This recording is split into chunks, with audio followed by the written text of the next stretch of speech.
Assalamualaikum warahmatullahi wabarakatuh. Nama saya Cynthia Damayanti dari kelas Change Management R01. Di sini saya akan menjawab soal-soal untuk memenuhi nilai ujian akhir semester. Untuk soal yang pertama, hal apakah sajakah yang perlu dipersiapkan untuk menciptakan perubahan dan cara merancang sebuah pesta perubahan? Yang perlu dipersiapkan untuk menciptakan perubahan yaitu yang pertama, keberanian diperlukan untuk mengambil keputusan sulit untuk mengatasi ketidakpastian, ketakutan, dan segala resiko yang bisa mencegah seseorang untuk mengambil keputusan untuk melakukan suatu perubahan. Yang kedua, ada imajinasi, yaitu diperlukan untuk melihat ke arah mana perubahan harus dilakukan. Selanjutnya ada komitmen yang diperlukan untuk tetap fokus pada usaha dan meraih sukses walaupun harus menghadapi berbagai kesulitan, hambatan, ataupun masalah. Yang selanjutnya dalam merancang pesta perubahan yang dilakukan yaitu yang pertama, tujuan atau pesan yang ingin disampaikan. Dengan menciptakan dukungan untuk suatu perubahan, dukungan itu akan tampak pada kebersamaan, penerimaan, semangat, antusias, inisiatif, usul-usulan, dan serat daya rekat organisasi. Selanjutnya ada organizer, yaitu dalam sebuah perencanaan dibutuhkan suatu tim khusus yang merancang suasana acara. Ia mempersiapkan segalanya mulai dari diagnosa masalah, sesuatu yang akan hendak dihasilkan, di mana saja, siapa saja yang terlibat, dan apa saja peralatan yang dibutuhkan dan mengapa demikian. Peralatan pesta yang dibutuhkan adanya peralatan-peralatan pendukung seperti layaknya sebuah pesta, seperti slogan dan orang-orang yang ada di dalamnya. Selanjutnya ada informasi, yaitu informasi bersifat untuk memberitahu, memberi semangat, menyortir, serta mendidik. Seorang pemimpin perubahan harus mampu memimpin dengan informasi. Dengan adanya informasi, maka dapat dijadikan suatu acuan atau langkah-langkah apa saja yang harus dilakukan dan tidak dapat dilakukan. Nah, informasi yang disampaikan harus bersifat mengajak dan bukan perintah. Untuk soal nomor 2, lingkungan yang mendorong inovasi mencakup 3 variabel. Sebutkan dan jelaskan. Yang pertama itu ada kreativitas versus inovasi. Kreativitas merupakan kemampuan untuk menggabungkan beberapa ide dengan cara yang unik untuk membuat asosiasi yang tidak biasa di antara ide-ide tersebut. Sedangkan inovasi merupakan suatu pengambilan ide-ide kreatif dari beberapa ide yang telah ada dan mengubahnya menjadi produk atau metode kerja yang berguna. Selanjutnya dalam yang kedua ada merangsang dan memelihara inovasi. Dengan memiliki orang-orang yang kreatif dalam suatu organisasi atau perusahaan, itu tidak cukup, melainkan harus didukung dengan lingkungan yang dapat merangsang timbulnya sebuah inovasi baru. Lingkungan tersebut mencakup 3 variabel, yaitu ada variabel struktur. Struktur organisasi dapat memiliki dampak besar terhadap inovasi ini. Nah, 5 hal yang mempengaruhi variabel struktural terhadap inovasi yaitu ada struktur organik. Struktur ini memiliki formalisasi, sentralisasi, dan spesialisasi kerja yang rendah. Yang kedua ada struktur daya berlimpah.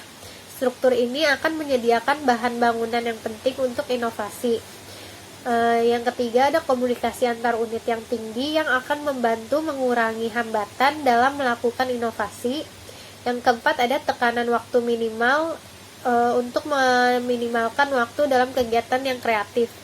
Selanjutnya yang terakhir dalam struktural yaitu ada dukungan kerja dan non kerja. Setiap kreativitas dari karyawan didukung oleh organisasi atau perusahaan. Yang selanjutnya ada variabel budaya yang terdiri dari organisasi yang inovatif memiliki kecenderungan budaya yang sama atau serupa. Mereka mendorong setiap kreativitas dari karyawan organisasi tersebut. Selain itu, organisasi yang inovatif akan secara aktif mempromosikan pelatihan dan pengembangan anggotanya sehingga pengetahuan mereka tetap relevan dan mendorong individu menjadi juara ide. penelitian menemukan bahwa juara ide memiliki kepribadian umum, yaitu memiliki kepercayaan diri yang tinggi, ketekunan, energi, dan kecenderungan mengambil resiko yang tinggi. Selanjutnya yang ketiga ada inovasi dan pemikiran desain. Pemikiran desain dapat mempengaruhi sebuah inovasi. Pemikiran desain juga dapat memunculkan suatu hal yang belum ada sebelumnya. Dengan melibatkan pemikiran desain, manajer memahami lebih dalam apa yang diinginkan dan dibutuhkan oleh pelanggan. Nah, pemikiran desain ini juga menuntut bisnis untuk mengetahui permasalahan nyata yang dihadapi pelanggan. Dengan kata lain, pelanggan bukan hanya sekedar target bisnis. Dalam hal ini juga menuntut suatu bisnis untuk mengkonversikan wawasan pelanggan menjadi produk nyata. Untuk soal nomor 3, sebutkan dan jelaskan teknik-teknik dalam organisasi development. Nah, dalam teknik-teknik organisasi development, teknik yang dikembangkan yaitu ada intervensi kelompok. Nah, intervensi kelompok ini dilakukan di sela-sela program tahunan untuk membuka mata dan mengajak para eksekutif untuk terlibat dalam perumusan rencana yang menyenangkan. Nah, untuk itu harus diupayakan adanya event khusus yang membentuk pengalaman emosional mereka, yaitu tentang pentingnya suatu komitmen, kemampuan beradaptasi, dan setia pada nilai-nilai yang hakiki dalam melayani dan membangun suatu institusi. Nah, harus diupayakan adanya kebebasan dalam banyak hal ini, baik dalam berpakaian sampai komunikasi lintas hierarki dan divisi, serta kebebasan berpikir untuk mengasah suatu kreativitas. Nah, yang kedua ada team building, yaitu suatu kegiatan eksperimental yang telah didesain untuk menyelimuti daya rekat kelompok. Nah, nilai-nilai dasar yang ada di dalam tim dan diterima dengan menyenangkan akan membantu proses percepatan pembentukan nilai-nilai baru. Selanjutnya yang ketiga ada aktivitas-aktivitas antar departemen. Nah, budaya korporat yang hanya ditanam pada sekat-sekat yang ketat tidak akan efektif. Adanya aktivitas-aktivitas antara departemen hidup, nilai-nilai itu harus berinteraksi dan orang-orang yang hidup dalam silonya masing-masing harus sering dipertemukan. Dalam pertemuan itu mereka harus saling berdialog tentang masalah dan bagaimana cara untuk mengatasi masalah tersebut. Untuk soal nomor 4, apa saja yang perlu atau diperhatikan dalam melakukan perubahan baik pada organisasi maupun institusi. Nah, ada dua hal yang bisa mendorong perubahan di organisasi, yaitu karena faktor internal dan faktor eksternal.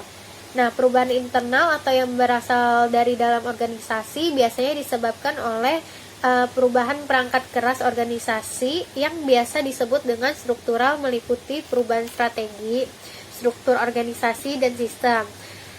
Selain itu juga ada perubahan perangkat lunak atau perubahan kultural yang meliputi perubahan perilaku manusia dalam organisasi, kebijakan sumber daya manusia, dan budaya organisasi tersebut.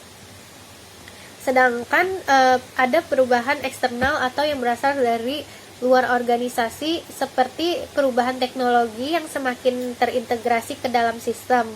Nah, untuk diketahui bahwa setiap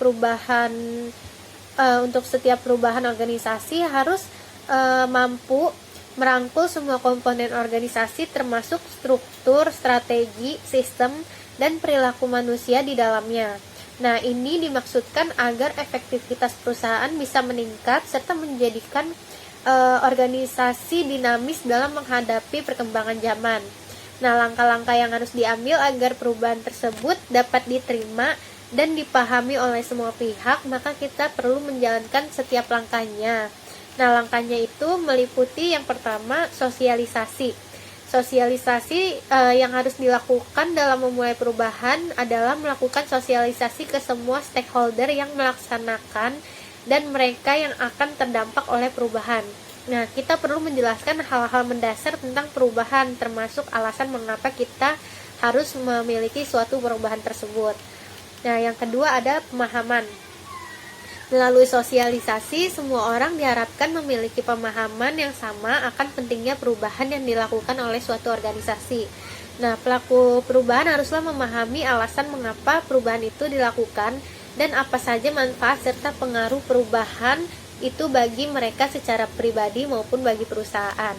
Yang selanjutnya ada komitmen. Nah, setelah mendapatkan sosialisasi dan pemahaman, seluruh anggota organisasi diminta untuk memiliki komitmen agar perubahan tersebut dapat terwujud.